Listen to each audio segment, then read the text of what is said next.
This week I discovered my wife was having an affair. I still love her despite the betrayal. How do I navigate this? That's an easy one, then.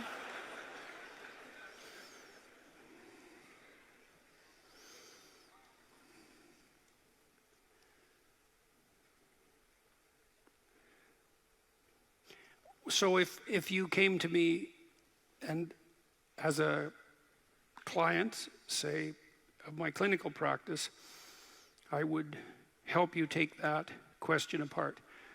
This week I discovered that my wife was having an affair. So, did you discover that this week? Or were there clues and hints for a very long period of time?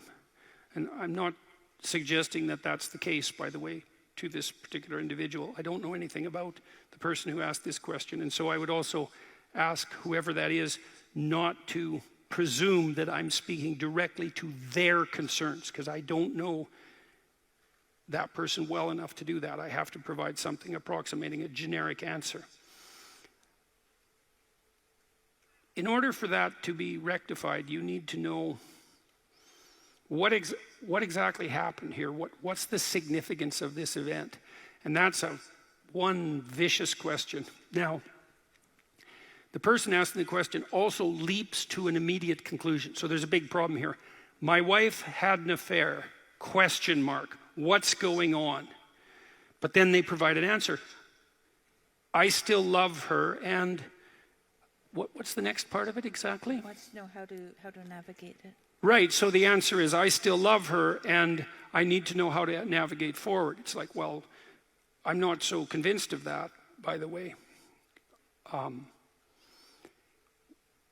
you not angry? Are you not upset, frustrated, disappointed, anxious, hurt, betrayed, traumatized? Or is there a part of you who now knows the relationship is over, and because it wasn't a very good relationship, you're thrilled because now you have the right to engage in the same sort of devious pathway to hypothetical freedom that your wife took? Because that can certainly be the case. Like when a bomb like that goes off in the midst of your life, everything is up for grabs. And so to immediately say, I still love her, it's like, yeah, maybe and maybe not. And if that's all you feel, well, then that in itself is definitely a problem and also might be key to why it happened to begin with, because you appear to be the sort of person who can be stomped on pretty damn hard and not object. And like I said to the person who asked this question, I am not talking about you. I don't know anything about you, and I'm not presuming. I'm just laying out the potential landscape. What other problems do you have? How long have you been married? Is the whole damn thing a lie? Is every relationship you've ever had a lie? Are you a complete doormat? Are you blind beyond capacity? Have you married someone who's psychopathic or narcissistic? Do you have a pattern of associating with people like that? Those are all questions that are going to plague and should plague you in some real sense when something like that happens. So the first issue is, well, what the hell happened? And man, that can take 1,000 hours that should have been spent in discussion with your wife before this happened, trying to get to the bottom of it. People are often traumatized by that kind of revelation, and the reason they're traumatized is because, well, imagine you have a committed relationship with someone, so you might ask, what is the basis of the commitment? And there's a hierarchy of commitment in that some commitments are more fundamentally important than others, and those are the commitments upon which all other commitments rely. And so when you set up a household with someone and you move towards a permanent intimate relationship and hypothetically in the direction of, let's say, having dependent children, then you're doing all that based on the presupposition that the person is faithful to you, because that's one of the defining attributes of the relationship itself. And so when that axiomatic presupposition is shattered, then everything dependent on that is now questionable. And that not only includes the present, what the hell is going on now, the future, what are we going to do, who am I with anyways, but also the past itself, because you were living, let's say, in something approximating a fool's paradise, and nothing that you thought to be the case was in fact the case. And so that's a dreadful problem. And how you cobble something like that back together is a very, very difficult problem. I would say the first thing you do is open yourself up to the admission of the magnitude of the problem. What's the problem? Who am I, anyways, that this happened to me? Who are other human beings that they could do this to each other? Right? So those are fundamental questions about the nature of social relationships themselves, or even about individual identity. Very, very unsettling questions. Someone I loved has the capacity for that magnitude of betrayal. That's a dreadful realization, not least in part because it also implies to some degree that you also have the same capacity. Dante wrote a book, the divine, oh no, I can't remember the name of the book, the Inferno. And the Inferno, it's from the Inferno that we derive many of our ideas about hell, our poetic, imaginative representation of the domain of the underworld domain of darkness and catastrophe. And at the bottom of hell, Dante put Satan himself, but one rung above that, he put those who betray. And betrayal is the inversion of trust, right? You can't betray me unless I've trusted you. And trust is the precondition for all social relations. And so to betray someone who deeply trusts you is to demolish the foundation of relationship itself. And so that's why Dante placed it way deep down in the substructure of hell. And so when betrayal occurs, then you're faced with all those problems. In a therapeutic environment, I would walk the person through their marriage. It's like, let's lay out the story and see if we can figure out where things went wrong. And I wouldn't presume to know as a therapist at all, because each person's catastrophe is very particularized and singular. And all I would be able to do in that situation is to listen to the account of the past, let's say, and to ask the person to clarify when I didn't understand, and to see if I could evoke from them a coherent and plausible causal account of the pathway to the catastrophe that was differentiated and detailed enough so that once they understood it, they would be less likely to repeat it. And that's how you recover from something like this. You recover from something like this by not being the sort of person to whom that will ever happen again. And that might be, it could be, as I alluded to earlier, that now and then people get unlucky and they partner with someone who is fundamentally and malevolently unreliable. And that's brutal if that occurs. And you might think, well, there's no people that are fundamentally and malevolently unreliable. And I would say, well, you're either naive and you better watch out because one of these adventures is coming your way, or you've been unbelievably fortunate and have just never encountered someone like that. And so I would find out from the person just exactly what it is they think they've encountered and to try to characterize that. They've certainly encountered this spirit of betrayal, no doubt about that.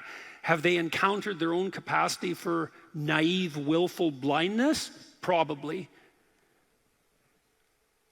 All of that has to be rectified before this shattered reality can be put back together. And it has to be rectified. And that's an extraordinarily complicated problem. The answer to the problem is, how do I now move forward knowing what I know about my own capacity for blindness and the ability of others, even when trusted, to engage in deep betrayal? And that's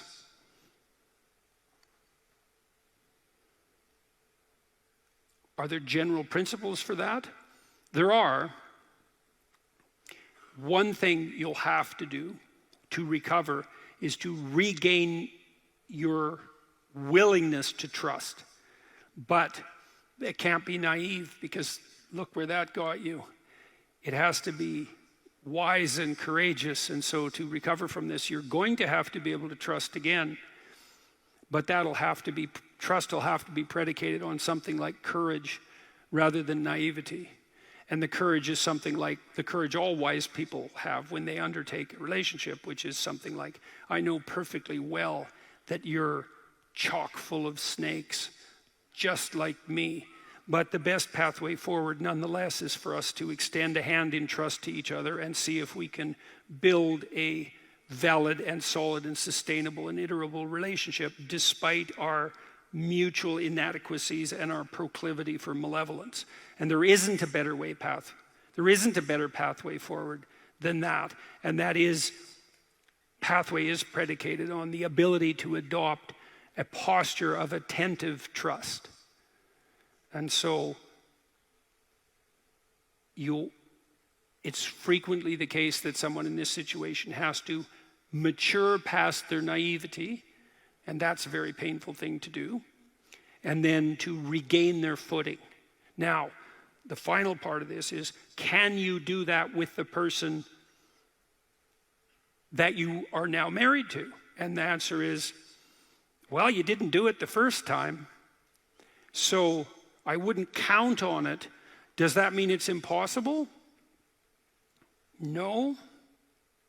But it's going to require a lot of courageous digging to get to that point. A lot of admission of rage, too. It's like, I am so upset with you that it isn't obvious to me that I could ever forgive you. I don't even know how I would do that. Can you help me figure that out? Well, then you have to trust the other person to convince you that they're now trustworthy. Well, maybe they can do that. And you can refer to your own resentment. One of the pathways to forgiveness is to have the person who's wronged you confess, right? And to confess is to give a detailed and compelling, accurate, differentiated, causal account of the betrayal. It's like, here's exactly what happened. Here's the multiple instances. Here's my entire set of motivations. This is why I was so angry with you that I thought that this betrayal was acceptable. Here's why I was so impulsive and shallow that I believed that the affair was justifiable. Right? That has to go all the way down to the depths, to a depth that's as deep as the betrayal itself. And maybe once that confession has been made manifest and a plan has been put forward that is indicative of the willingness and ability to change, that a reconfigured relationship can be newly established and move forward on that basis. But, man, it's a tough row to hoe, and it's highly unlikely. So,